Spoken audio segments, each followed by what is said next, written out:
How's it going, guys? Rassie has announced his end of year touring squad to tour the North, and my word, the squad is amazing. We have a lot of depth in pretty much every single position. We've got the quality, we got the youngsters, plus we are also going to see, well, potentially going to see a brand new Springbok by the year's end. So I want to try and break down the squad. I'd love to hear what your thoughts are in relation to this. Please like, subscribe, and let's get into it.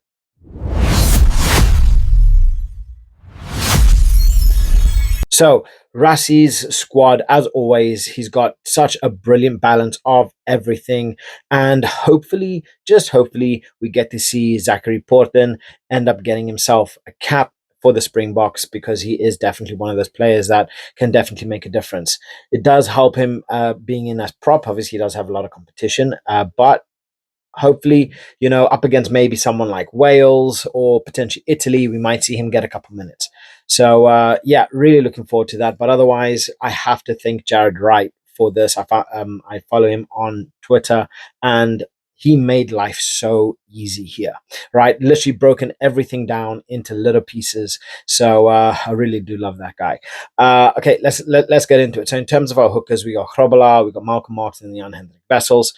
Personally, I would love to see a lot more of Jan-Hendrik Wessels. Obviously, he can cover the one as well, but Malcolm Marx, with the form that he was in at the back end of the Rugby Championship, he is going to be number one. No two ways about it. But Grobbelaar's probably third choice out of the three. Got a lot of depth here, a lot of talent. But I would love to see Jan-Hendrik Wessels getting a little bit more game time, although I can't see that happening up against France or Ireland. In terms of the props, we have Thomas de Toit, we have Wilco Louw, Oxenche, Zachary Porten, Gerhard Steenenkamp, and then Juan Venter. So we have more talent here. We are literally stacked for days. Oxenche is more than likely going to end up starting pretty much every single game. And then there's just the fight. It's a fight. Thomas de Toit, Wilco Louw, Juan Venter. How it's going to go, I don't know. But I think the only player over here that is guaranteed to start is going to be Oxenche. In terms of our locks, I do always still feel that we are still running a little bit short in terms of locks. We have a lot of quality. We have a lot of talent, but how much genuine talent do we have that is under the age of like 25, 26 that can easily fit into the squads now and kill it? I don't think we have much. So obviously we have Lood de Jager, Eben Etzebeth, Jean Klein, Franco Mostert, Ruan Nokia, and then Archie Sneeman. So Mostert, he has been rotated a lot. We have seen him even at 8 under Rassie. So there's a lot of change there, but I can definitely see Eben and then Ruan Nokia starting as the lock pairing, and then having someone like Lood de Jager, or more than actually, we'll probably end up having Lood de Jager and Archie Sneeman on the bench, because flexibility, and Archie Sneeman is just so he's just a monster. Every time he comes on, he gets something done. In terms of the back row, so the big name that you're going to see is actually the first name on this list is Ben-Jason Dixon. I've been calling this guy to be playing so much more. Ben-Jason Dixon is an absolute monster. He is an absolute monster. To see him here, I'm really hoping that we do get to see a lot more of him. But yeah, I'm so happy to see him. I mean, even then, he couldn't even been on that standby list. I'm happy that he's actually in the full touring squad.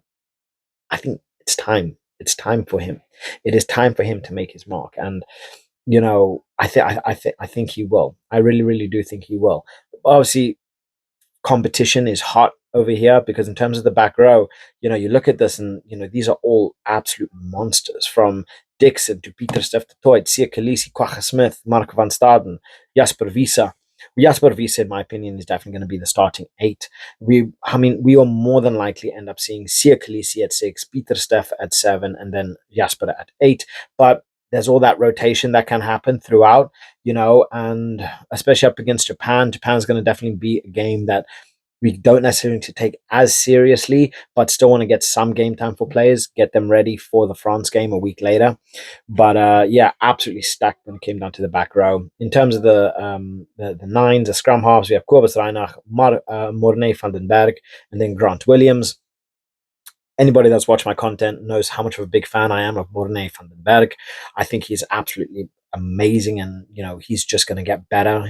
The Lions really, really do have a serious talent, but Kobus Reinach is more than likely going to be that starting player. He's more than likely going to be the starting nine. And then we have Grant Williams. So we have a lot of different, we have we have a scrummy for different situations. Where Grant Williams, he's rapid, he's got a brilliant boot on him as well, and he brings that extra little bit of energy. Whereas Corbus, he's more physical, he's demanding. He loves to run with the ball, he loves to make those darting runs. And then we have Mornay, who's a brilliant kicker. He likes to play a little bit more tactical, and can really work the ball around very quickly. So we have scrummies for all different types of positions. In terms of the flower halves, we have Sasha Feinberg, Manny Libok, and then Andre Pollard. Personally, again, good depth. Money has been improving my opinion of him. Well, my opinion has been improving of Manny Libok, especially considering the performances that he had. Sasha's just Sasha putting in some of the best rugby around. But honestly, I can definitely see Andre Pollard getting the starting nod, especially up against the likes of France and Ireland, where we'll probably end up seeing Manny Libok starting up against Japan, and then Sasha Feinberg probably starting up against Italy and Wales. But otherwise, I think Andre Pollard is more than likely going to be the starting 10. And then we're going to see rotation between Manny Libok and Sasha. In terms of the centers, we have Damien Dialende, Andre Estres, and Jesse Creel, and then Kanan Moody. Big thing you're going to notice here is they are listing Kanan Moody as a center. They're not listing him as an outside back, so he is going to fall back into that 13 slot again. And then we do have a little bit of rotation. We do also have someone like Damian Willemse who can cover the outside backs. He can cover the centers as well. So we have rotation. We have a good amount of depth, and we definitely have some serious talent. In terms of the wings, we have Curtly Ardense, Cheslin Kolbe, Ethan Hooker, and then Edward van der Merwe. So again, we probably will see Cheslin Kolbe.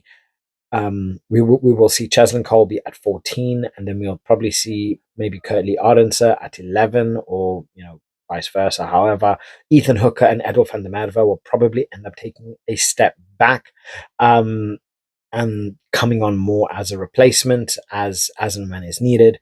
But otherwise, obviously Edward van der Merwe, he can cover the 15 as well. Quite easily. He does it at club level. And then Ethan Hooker can cover the 11, he can cover the 14, he can cover the 12, the 13. So, we have a lot. We have a lot of versatility, but also a lot of depth. In terms of the standby list, we have Fushia, Ntlabakanye, Bongio Banambi, Salman Murat, Vincent Situka, Warren Augustus, also known as Troki, Evan Roos. Actually, this is a big player that I was kind of expecting to start and be part of the squad, but I think the likes of Ben-Jason Dixon has taken that. Otherwise, Evan Roos is an absolute monster. The way he's been playing recently, he's one of the most feared forwards in world rugby, at least club rugby. Lucanio Seb de Klerk, and then Makozola Mapimpi. So I'm really hoping to see a little bit of Seb de Klerk in the event that something was to happen. The guy, he's absolute pocket rocket. And then Lucanio I'm really hoping he does find a way to work his way back into international rugby. Yes, he's had a lot of injuries, but things are looking up for him. But yeah, absolute monsters here. I think this is going to be a very, very strong end of year tour. I think we are going to come away with a majority of wins here. Obviously, France and Ireland are definitely going to be the big ones that are, they're going to be scary. It's really, really going to be scary to see what results come out of that, because we would like to stay number one, first of all, by the end of the year. But that France game is scary. I don't believe they are. I don't believe they're going to have Antoine Dupont. So that's definitely a big boost. But the players that they have is just unreal. And then same thing for Ireland. Ireland are absolutely unreal. So how this is going to play out, and what kind of performance we're going to see from the Springboks, I don't know. But I think we are going to be seeing a lot of rotation here. I think we're going to continue on the same kind of style with Tony Ball that we did so effectively, especially in the back end of the Rugby Championship. And yeah, move the ball around very quick, keep a high tempo, lots of pressure, and then yeah, we have forwards for days. So if we want to be running the ball, we can. If we want to be going the bomb squad route, we can do that as well. We have the players to be able to effectively manage a couple different systems.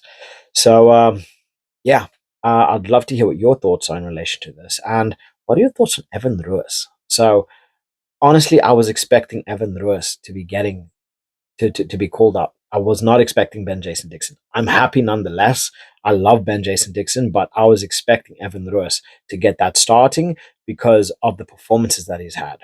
Just like honestly, the guy he he's constantly in the the try zone. He's constantly in the try zone, and he makes himself an absolute nuisance to everybody. So drop your thoughts in the comment section below. I'd love to hear what you guys have to say, and I'll catch you guys later. Bye.